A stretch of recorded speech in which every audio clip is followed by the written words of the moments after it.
So one of the main keynote speakers at the Web Summit 2015 this week is Palmer Luckey. He is one of the co-founders and the Chief Technology Officer for Oculus, the virtual reality headset maker. And I'm delighted he's joined us here to talk to us about what's going on with the company at the moment. Palmer, thanks for taking time out to speak to us. I suppose, first of all, not everybody yet knows about Oculus. Can you explain to us what it is you've developed or in the process of developing? Sure. Oculus is making virtual reality technology that's accessible to everybody. So we want people to be able to feel like they're inside of virtual worlds just by putting on this headset. We're shipping our first consumer product in Q1 next year. We're also working with Samsung to ship Gear VR around Black Friday this year, which is a mobile virtual reality headset using Samsung mobile phones. We're really excited to get this out to people. Okay, and when it ships next year, what will the product specification be at that stage? What's the final shape of the product going to be? Sure. Well, so this is basically the final shape of the product. This is the consumer Rift that we're going to be shipping to people all over the world. It's got a pair of high-resolution OLED displays running at 90 hertz inside. It's very lightweight, very comfortable. Has a variety of motion trackers integrated that feed back to a PC, which renders the virtual world that you're seeing. It's really the first type of headset of its kind that's really accessible to consumers. And you also have a touch controller. Will that be available as part of this consumer launch, or is that going to follow? So the Oculus Touch Controller is basically a 3D motion controller that allows you to use your hands in virtual reality to interact with the virtual world as naturally as you would interact with the real world, pointing at things, giving a thumbs up, picking up objects, passing them to people. That's going to be shipping in Q2 of 2016. Okay. And in terms of apps and games and that kind of stuff, what are you going to be able to ship or not ship, but what are you sure will be available when you start shipping next year by way of those kind of things? Very wide variety of things. There's some things that we're working on, like Toy Box, which is kind of a multiplayer interactive demo. There's a lot of games we're working with third parties, people who are making games outside of Oculus. So, all the major players, from Crytek to Square to can't name everybody, but you're going to see a lot of third-party games coming out. We also have applications like Oculus Cinema, which lets you sit in a virtual movie theater and watch films, 3D films with your friends, even if they're actually on the other side of the world. So you can have these people wearing headsets all over the world, virtually feeling like they're in the same room doing something together. And that's something no other technology can do. And of course, the headset, though, has to run on something. So what kind of a PC spec are you going to have to make it function? So on Gear VR, you need one of the more recent Samsung flagship mobile phone devices. On PC, for the Rift, you're going to need a pretty high-end PC. Right now, the only people with PCs that are high-end enough to run the Rift are really hardcore gamers, people who already have high-end graphics cards. But we're working with a wide variety of computer manufacturers like Alienware, Dell, Asus, as part of the Oculus Ready PC program to try and sell PCs that are exactly what you need to run virtual reality at the lowest possible price. And when you talk about price, I think you've said it's not going to be less than $350 when it first starts shipping. Do you know for sure yet what the price is? And it's got to be pretty good, isn't it, at that price? So we haven't announced the final price yet. We'll be doing that when we launch pre-orders. But the thing to keep in mind is that the majority of the price isn't coming from the headset. It is really coming from that PC that we talked about. We've talked about it costing roughly $1,500 if you don't have a PC that's capable of running Rift to buy the PC you need, to buy the Rift, to buy everything else you need. And the majority of that is going to be in the computer. Now, over time, that's going to change. If you wait 4 or 5 years, everyone's computer is going to be fast enough to run virtual reality. But it's going to take time for it to get there. It's going to take time for the quality to go up and the cost to come down. Yeah. Why has it taken so long for virtual reality to become a reality? I mean, it's been around a very long time, but nobody's really cracked it, has they, so far? None of the pieces had really come all together at the same time. We didn't have computers that were fast enough at any price. I mean, maybe like university supercomputers or government supercomputers, but people at home never had computers that were powerful enough. We didn't have displays that were high enough resolution. We didn't have trackers that were high enough quality.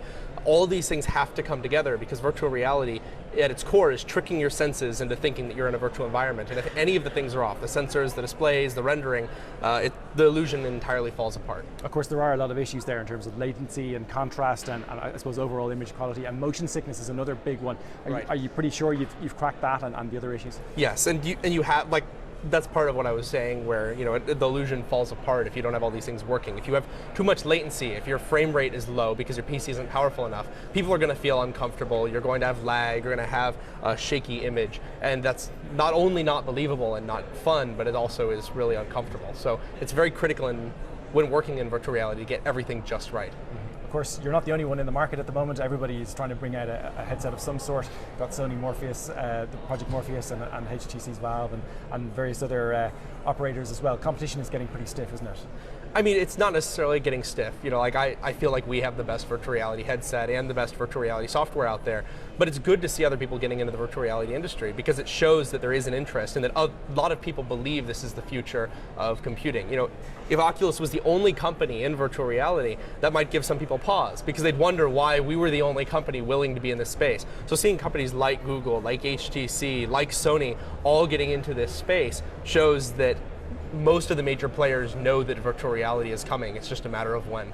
What does the future of VR hold then? I mean, obviously games are going to be a big part of it at the start, but we're hearing, you know, uses like, I suppose, in training people, for example, maybe showing off houses that are for sale so you don't actually have to go and visit them. But where do you see VR going? Well, anything you can imagine doing in real life, you can do in virtual reality, and a lot of things beyond that as well. A big use of it beyond gaming, beyond architectural walkthroughs, medical training, emergency responder training, is going to be education. You know, the best way to learn is not necessarily to read things in a book, it's to do things in real life. But obviously it's not feasible for every person to do everything that's available in real life. Virtual reality could potentially make those experiences from the real world available to everyone. And I'm really excited about using virtual reality for education.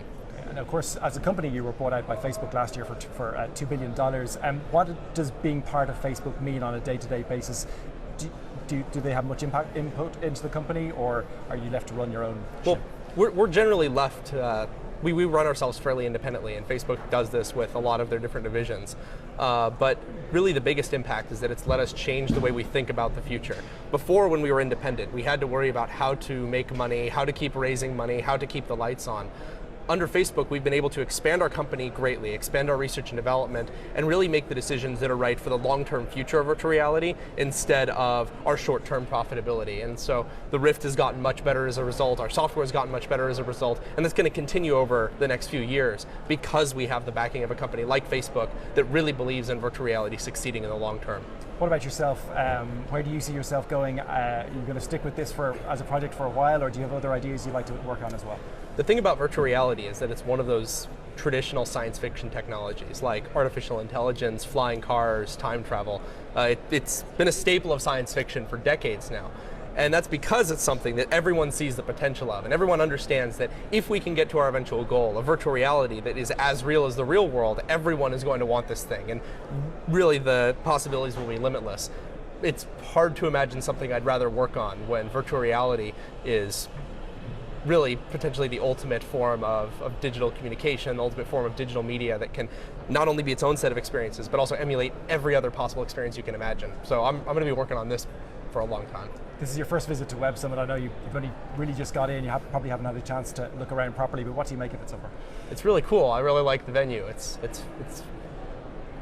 I like events that don't take place in just boring, stuffy convention centers. So this is pretty cool. Yeah. And finally, obviously, a lot of people here at this event are startups. They're looking for ideas, they're looking for capital. What advice would you give to people who are, I suppose, at an earlier stage than you're at in terms of development?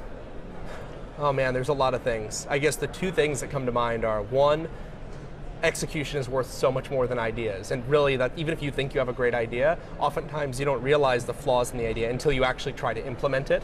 And so people really need to just try to make their ideas happen, even at a basic prototype level, before getting too excited and going to other people, because you don't want to get them excited about the wrong thing.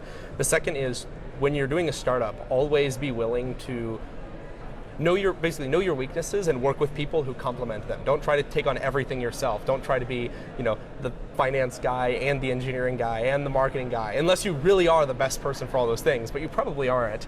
And if you think you are, you're probably wrong. It's good to work with people who really specialize in these things or have a passion for it, so that you can work on the area where you make the most impact and they can work on the area where they make the most impact. I think a lot of people have a hard time letting go, especially as they grow.